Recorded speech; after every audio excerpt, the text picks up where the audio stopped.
সুপ্রিয় শিক্ষার্থীরা, আসসালামু আলাইকুম। পরিমাপ অধ্যায়ে আজ আমি তোমাদের সাথে আছি এএসএম জোবায়ের হোসেন। আজ আমরা তরল পদার্থের আয়তন সম্পর্কিত কিছু সমস্যার সমাধান করব। শুরুতেই আমরা যে বাড়ির কাজটি ছিল সেই বাড়ির কাজের সমাধান করব। একটি চৌবাচ্চায় 19,200 লিটার পানি ধরে। এর গভীরতা 2.56 মিটার এবং প্রস্থ 2.5 মিটার হলে তার দৈর্ঘ্য কত? ঠিক আছে, তো যেহেতু আমাদের কি আছে, চৌবাচ্চায় কিন্তু কত লিটার পানি আছে সেটা আমরা জানি। তো যেহেতু লিটার জানি, সেখান থেকে আমরা কি পাবো? সেখান থেকে কিন্তু আমরা এর আয়তন নির্ণয় করতে পারবো। কিভাবে? তো আমরা লিটার সমান 1 লিটার সমান 1000 ঘন সেন্টিমিটার জানি। ঠিক আছে, 1 লিটার সমান 1000 সিসি, কারণ 1 লিটার 1 সিসি সমান 1 ml। তো 1 ml কি 1 লিটারে কি 1000 ml, তাই না? তো আমরা এইভাবে লিখতে পারি 1 ml সমান 1 সিসি, দেন 1000 ml ml সমান 1000 সিসি। ঠিক আছে, তো এটা কি 1 লিটার, রাইট? লিটার সমান 1000 সিসি। তো তাহলে 19,200 লিটার সমান, এরপরে আরো 3টি শূন্য যাবে। ঠিক আছে, সিসি। তো আমরা কিন্তু পুরোটার আয়তন পেলাম, তাই না? তাহলে আমরা লিখব কিভাবে? আমরা লিখব যে চৌবাচ্চার আয়তন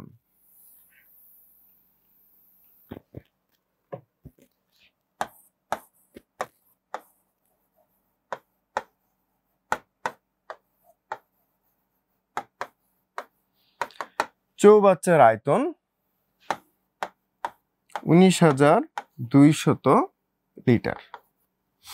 ঠিক আছে, তো যেহেতু চৌবাচ্চার আয়তন 19,200 লিটার, তো সেখান থেকে আমরা সিসিতে কনভার্ট করতে হলে একে 1000 দিয়ে আমরা আগেই কি গুণ করেছি, এটা কিউবিক সেন্টিমিটার। ঠিক আছে, সিএম কিউব বা কিউবিক সেন্টিমিটার বা ঘন সেন্টিমিটার, তুমি যেটাই বলো সবগুলোই সঠিক। ঠিক আছে, তো এই যে ঘন সেন্টিমিটার, এটা আমাদের কি সবগুলো কি মিটারে লাগবে, তাই না? তো ঘন সেন্টিমিটারকে যদি আমরা ঘন সেন্টিমিটারকে যদি মিটারে আনতে চাই তাহলে কি করতে হবে? খেয়াল করো, মিটার ডেসি সেন্টি আমি আগেও বলেছি, এখানে 2 ধাপ আছে, তাই না? তো 1000 দিয়ে 2 বার ভাগ করব। তো 19,200 আবার 123 ভাগ 1000 গুণ 1000। কেন দুটি 1000? কারণ আমরা মিটার এবং সেন্টিমিটার মধ্যে স্টেপ 2টা আছে, ঘন মিটার। তাহলে এখান থেকে কত আসবে? 123 19.2 ঘন মিটার। ঠিক আছে, 19.2 ঘন মিটার। তো এখানে তাহলে আমাদের গভীরতা আছে এবং প্রস্থ আছে, দৈর্ঘ্য নাই, তাই না? তো আমরা চৌবাচ্চার আয়তন কিভাবে জানি? যে দৈর্ঘ্য, প্রস্থ, উচ্চতা, তাই না? তো শর্ত মতে, আচ্ছা তাহলে আমরা এক কাজ করি, আমরা কি জানি? দৈর্ঘ্য গুণিত প্রস্থ কত? 2.5 মিটার, উচ্চতা কত বা গভীরতা 2.56 মিটার, এটা সমান 19.2 ঘন মিটার। সুতরাং দৈর্ঘ্য সমান 19.2 ঘন মিটার ভাগ 2.5 মিটার গুণিত 2.56 মিটার। চলো তাহলে আমরা একটু এটা ক্যালকুলেটরের সাহায্যে দেখে নিই। 19.2 ভাগ 2.5 2.56। ঠিক আছে, এটা সমান পেলাম 3 মিটার। সহজ তাই না? হ্যাঁ, এটা সহজই ছিল। চৌবাচ্চার আয়তন নির্ণয় করাটাই মূল কাজ। বাকি দৈর্ঘ্য প্রস্থ উচ্চতা এটা তো তোমরা আগেই শিখেছো, তাই না?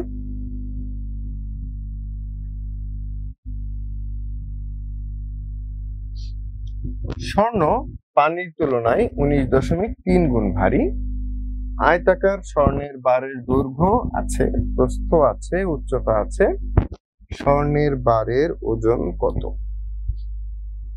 তো ওজন তো আমরা জানি, ওজন আয়তনের সাথে ওজনের সম্পর্ক আছে শুধুমাত্র পানির। তো প্রথমে পানির ওজন নির্ণয় করব, তারপর সেখান থেকে আমরা স্বর্ণের ওজন নির্ণয় করব। তো চলো প্রথমে লিখি কি স্বর্ণের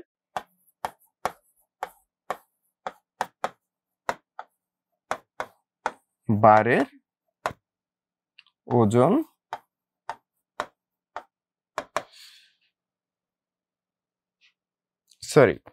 ওজন নয়, আয়তন। আয়তন কত হবে?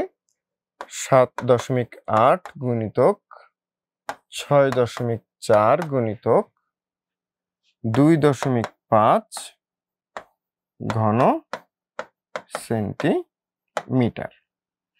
ঠিক আছে, তো আমরা এটা সরাসরি আমাদের ক্যালকুলেটরের সাহায্যে দেখে নিই। চলো, 7.8 গুণিতক 6.4 গুণিতক 2.5 124.8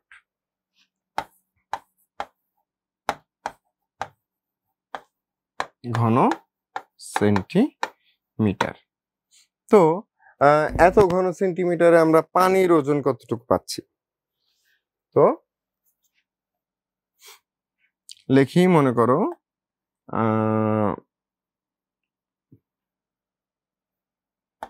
আয়তনের সমপরিমাণ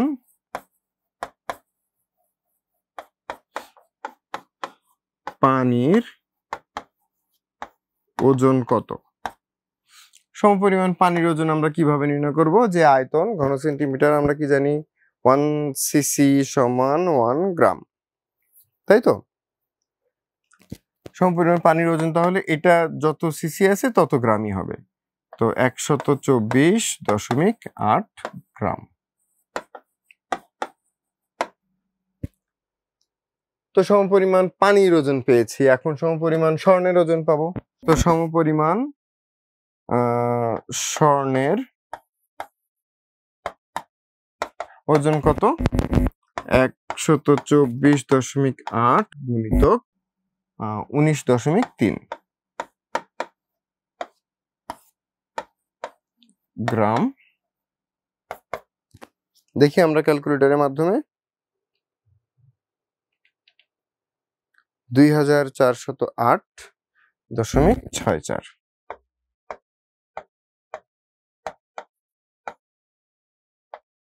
গ্রাম।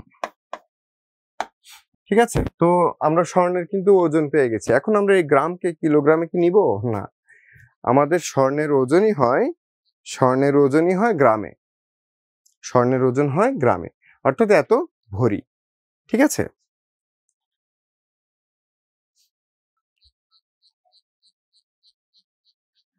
তো যেহেতু স্বর্ণের ওজন আমরা পেয়ে গেছি, এখন আমরা পরবর্তী অঙ্কে চলে যাই।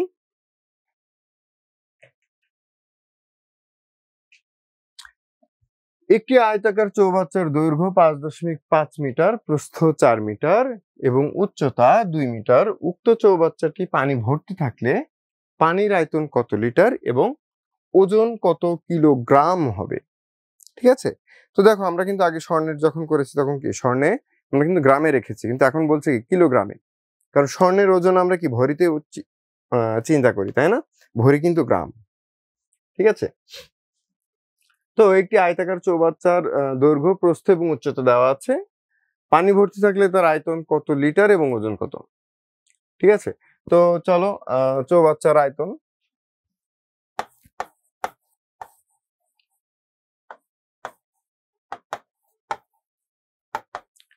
চৌবাচ্চার আয়তন কিভাবে? 4 গুণিতক 5.5 গুণিতক 2 ঘনমিটার সমান 44 ঘনমিটার।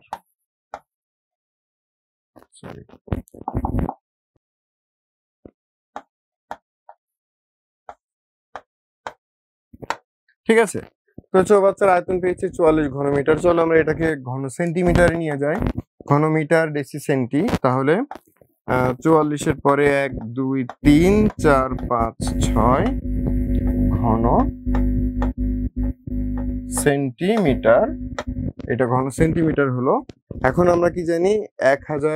1 ঘন সেন্টিমিটার অর্থাৎ 1 সিসি সমান 1 ml, তাই তো? 1 সিসি সমান 1 ml। তো 1 সিসি সমান ধরো এখানে 4 2 3 4 5 6 এত সমান মিলি লিটার। এটার থেকে আমি যদি লিটারে আসি তাহলে 1000 দিয়ে ভাগ করব, তো হবে 44,000 লিটার। তো এখন বলছি ওজন কত? 1 লিটার সমান আমরা কত জানি? 1 কিলোগ্রাম, তাই তো? তো এখানে এটাই 44,000 কেজি বা কিলোগ্রাম। ঠিক আছে। তোমরা এই যে 20 নাম্বার সমস্যা, আশা করি তোমরা 20 নাম্বার সমস্যাটি সমাধান করতে পেরেছো এবং বুঝতে পেরেছো। এই সমস্যাটা তোমরা যদি আরো লিখে লিখে করতে চাও তাহলে করতে পারো, যে এখান থেকে আয়তন ঘন সেন্টিমিটার, সেখান থেকে বললে যে আমরা জানি 1 ঘন সেন্টিমিটার সমান 1 মিলিলিটার, তাহলে এত ঘন সেন্টিমিটার সমান এত মিলিলিটার। আবার মিলিলিটারকে লিটারে নিয়ে আসতে এখানে তো আর কিছু লিখতে হবে না, তো এখান থেকে জাস্ট মিলিলিটারকে লিটারে লিখতে পারো। আবার এরপরে লিখতে পারো যে আমরা জানি 1 লিটার সমান 1 কেজি, সুতরাং 44,000 লিটার সমান 44,000 কেজি। ঠিক আছে। তো এইভাবে তোমরা একটু যদি বেশি বুঝিয়ে লিখতে চাও খাতায় তো লিখতে পারো, সমস্যা নেই। ঠিক আছে। তো চলো এরপরে এই সমস্যাটি আছে। 2.5 মিটার গভীর একটি বর্গাকৃতি খোলা চৌবাচ্চায় 28,900 লিটার পানি ধরে। এর ভিতরের দিকে সীসার পাত লাগাতে প্রতি বর্গমিটার 12.50 টাকা হিসেবে মোট কত খরচ হবে? আচ্ছা, সীসার পাত লাগাতে হলে আমাদের কি আয়তনের দরকার হয় নাকি ক্ষেত্রফলের দরকার হয়? তুমি পাত নিশ্চয় আয়তনে ব্যবহার করবে না, তাই না? তো যেহেতু বর্গাকৃতি খোলা চৌবাচ্চা এবং 2.5 মিটার, এখন বলো তো বর্গ কি ক্ষেত্রফল নাকি আয়তন? বর্গ অবশ্যই আয়তন, তাই কি না? বর্গ ক্ষেত্রফল। কারণ বর্গাকৃতি যে ঘনবস্তুটি আছে তাকে আমরা বলি ঘনক। ঘনক কি? ঘনকের যার দৈর্ঘ্য, প্রস্থ এবং উচ্চতা সমান। ঠিক আছে। আর বর্গাকৃতি বলতে দৈর্ঘ্য এবং প্রস্থ বোঝায়। তো এর দৈর্ঘ্য প্রস্থ সমান এবং উচ্চতা কিন্তু আলাদাভাবে দেওয়া আছে 2.5 মিটার। অর্থাৎ এর যে মেঝে, সেই মেঝে অর্থাৎ বর্গাকৃতির যে মেঝে, সেই মেঝের এরপর উচ্চতা আছে 2.5 মিটার। তো সেখানে বলা হয়েছে 18,900 লিটার পানি ধরে। তাহলে আমরা কি জানি যে ক্ষেত্রফল ইনটু উচ্চতা সমান আয়তন, তাই তো? তো আমরা এইভাবে লিখি, ধরি বর্গাকৃতি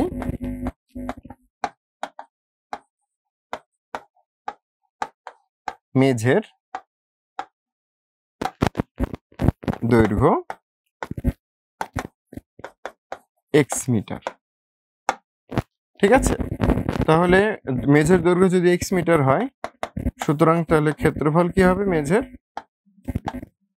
ক্ষেত্রফল হবে x² বর্গ মিটার।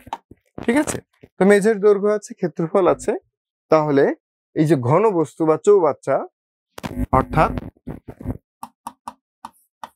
চৌবাচ্চার আয়তন কত? 2.5 গুণিতক এক্স ঘন মিটার। ঠিক আছে, তো চৌবাচ্চার আয়তন আমি এখন পেয়েছি। তো আমার টার্গেট কি, যে এই যে বর্গাকৃতি মেঝে, সেই মেঝের ওই দৈর্ঘ্যটি আমার দরকার। ঠিক আছে, তো দেখো দৈর্ঘ্য পেতে হলে আমার এই আয়তনটা, অ্যাকচুয়াল আয়তনটা জানতে হবে। তো আমরা অত লিটার জানি। ঠিক আছে, তো এটা তো ঘনমিটারে আছে, আমাকে কি ঘন সেন্টিমিটারে প্রকাশ করতে হবে। তো আমরা কি জানি যে 1000 লিটার সমান 1000 সিসি সমান 1 লিটার। ঠিক আছে, কারণ কি 1 সিসি সমান 1 ml। ঠিক আছে, 1000 সিসি সমান 1000 ml সমান 1 লিটার। ঠিক আছে, তো আমাদের লিটার দেওয়া আছে, তো আমি এটাকে আগে সিসিতে নিয়ে যাই। ঠিক আছে, তো এটা আয়তন সমান 2.5 এক্স গুণিতক 1000 মিটার ঘন ডেসিমিটার এবং 1000 ঘন সেন্টিমিটার। লিখলাম ঘন সেন্টিমিটার। ঠিক আছে, তো 2 5 1 2 3 4 5 এক্স ঘন সেন্টিমিটার।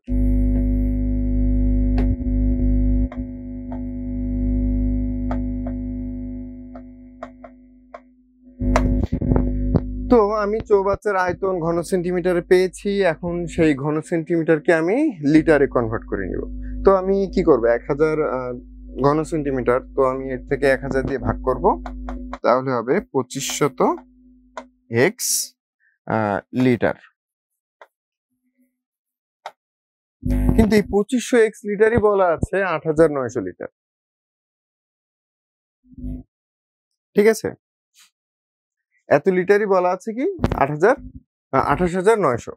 তো আমরা লিখতে পারি কি এখন, নিশ্চয় তোমরা এগুলো লিখে নিয়েছো, চলো আমরা উপর থেকে মুছে দেই। শর্ত মতে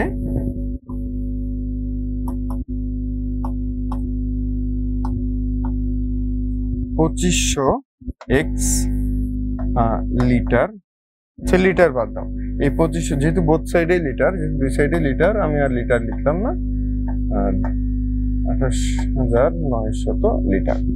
তাহলে আমরা এক্স এর মান কত পাবো, 28900 ভাগ 2500 হবে 11.56। ঠিক আছে, ও দুঃখিত, এখানে তো এক্স স্কোয়ার হওয়ার কথা ছিল, কারণ আমরা কি বলেছিলাম যে ক্ষেত্রফল এক্স স্কোয়ার, তাই না? তো তোমরা একটু আগের যেখানে লিখেছো সেখানে এটা সংশোধন করে নাও, যে সবগুলো আয়তনের এক্স যেখানে ছিল সবগুলোতে এক্স স্কোয়ার হবে। তো এক্স স্কোয়ার, তাহলে এক্স স্কোয়ার আমরা কত পেলাম, 11.56। তাহলে এক্স এর ভ্যালু কত পাবো, এটাকে স্কোয়ার রুট করব, তাই না? স্কোয়ার রুট করলে পাবো 3.4 মিটার।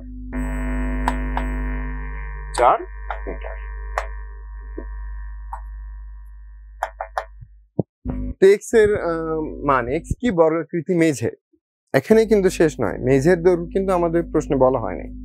বলা হয়েছে কি, যে এর ভিতরের দিকে সীসার পাত লাগাতে প্রতি বর্গমিটার এত টাকা হিসেবে মোট কত খরচ হয়। তো আমরা তো কেবল চৌবাচ্চার ভিতরের মেঝের যে চারিদিক, সেই চারিদিকের দৈর্ঘ্যটি পেলাম, যে এ পাশে 3.4 মিটার, এ পাশে 3.4 মিটার, এখানে 3.4 মিটার, এখানে 3.4 মিটার।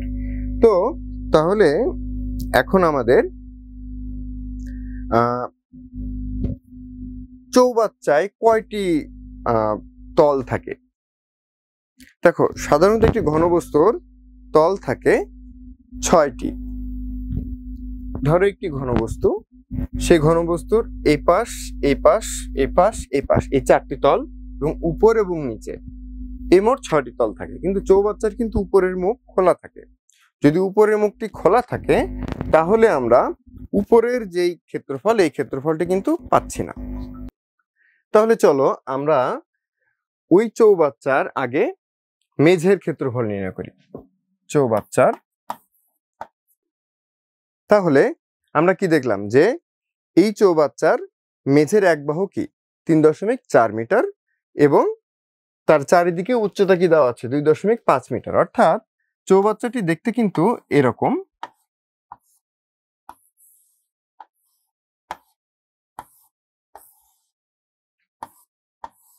এই যে মেঝের চারিদিকে, এই যে মেঝের চারিদিকে এটা 3.4, এটাও 3.4, যদিও যেহেতু হাতে চিত্র আঁকা হয়েছে দেখে বোঝা যাচ্ছে না, তো কিন্তু এই দুইটা যেহেতু বর্গাকৃতি সেটাই দুইটি 3.4, আর এই উচ্চতা এটি হলো, এই যে উচ্চতা এটি 2.5।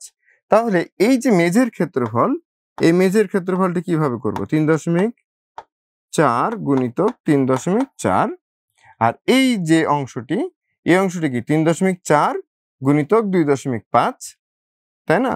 এই যে 3.4 গুণিতক 2.5, আর সামনের অংশটি এটাও 3.4 গুণিতক 2.5। এখন খেয়াল করো, আমি চিত্রটি যদি আরেকটু সুন্দর করে আঁকি তাহলে যেহেতু বর্গাকৃতি,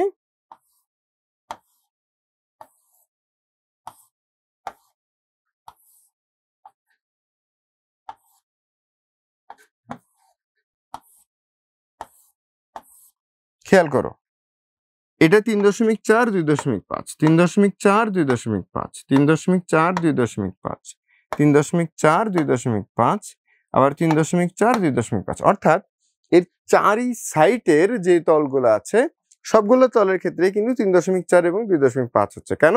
কারণ উচ্চতা তো সবার সেম, তাই না? যেহেতু উচ্চতা সবার সেম এবং এই অংশটি এবং এই অংশটির দৈর্ঘ্য সেম, তাহলে চারি অংশের 4টি অংশের ক্ষেত্রফল আমরা কত পাচ্ছি? তাহলে চৌবাচ্চার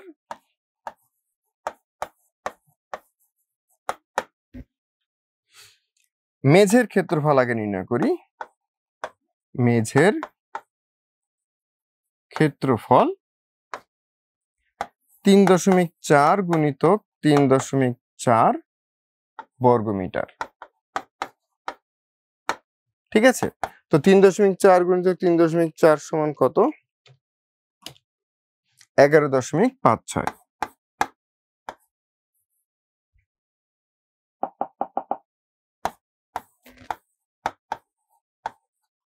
6 বর্গমিটার।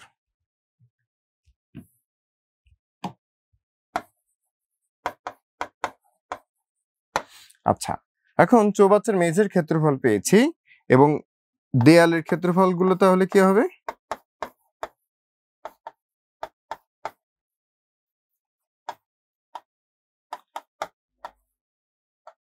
চারটি দেয়ালেরই একই ক্ষেত্রফল, সেটা হলো 3.4 গুণিতক 2.5 বর্গ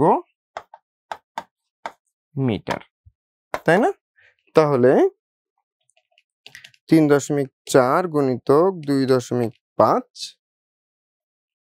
গুণিতক 4, এটা পেয়েছি 34 বর্গমিটার।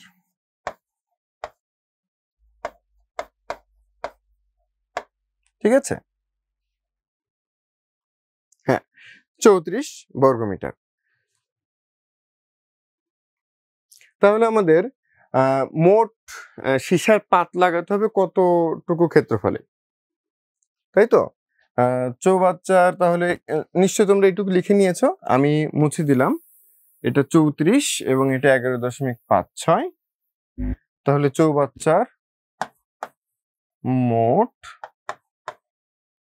ক্ষেত্রফল, ঠিক আছে, সমান 11.56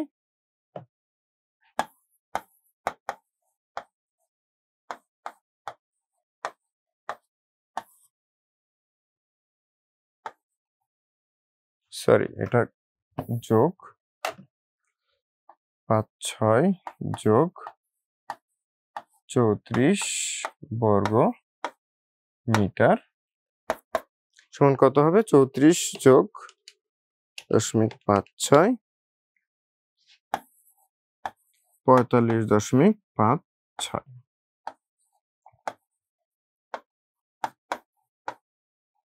এখন বলল যে এর ভিতরের দিকে সীসার পাত লাগাতে প্রতি বর্গমিটার 12.5 টাকা হিসেবে মোট কত খরচ হবে? প্রতি বর্গমিটারে 12.5 টাকা। ঠিক আছে, তাহলে এত বর্গমিটারে কত? চলো তাহলে আমরা মোট খরচটি নির্ণয় করি।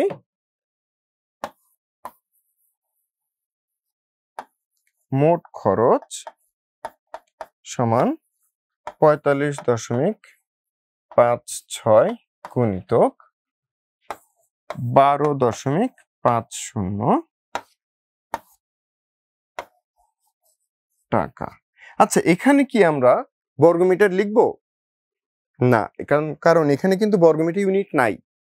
এখানে কি এত টাকার এত গুণ, এত টাকা কি 1 বর্গমিটারে, তাহলে এত বর্গমিটারে কত টাকা, তো সেই টাকার এত গুণ, এটা কিন্তু এত গুণ, এটা কিন্তু ক্ষেত্রফল গুণ করছি না, ওই টাকাকে এত দিয়ে মাল্টিপ্লাই করছি, এত টাকা হবে। ঠিক আছে, তাহলে পাচ্ছি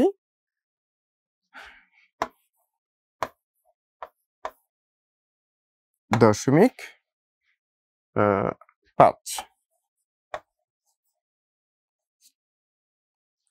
ঠিক আছে, তো তোমরা নিশ্চয়ই অঙ্কটি বুঝতে পেরেছো। হ্যাঁ, অঙ্কটি একটু লেন্থি, একটু বড়, আর সব থেকে বেশি যে জিনিসটা গুরুত্বপূর্ণ এর যে আসল যেই আকৃতিটা কেমন, বর্গাকৃতি চৌবাচ্চা বলছে, তাহলে তার উচ্চতা কি বাকি সবগুলো ইউনিটের সমান?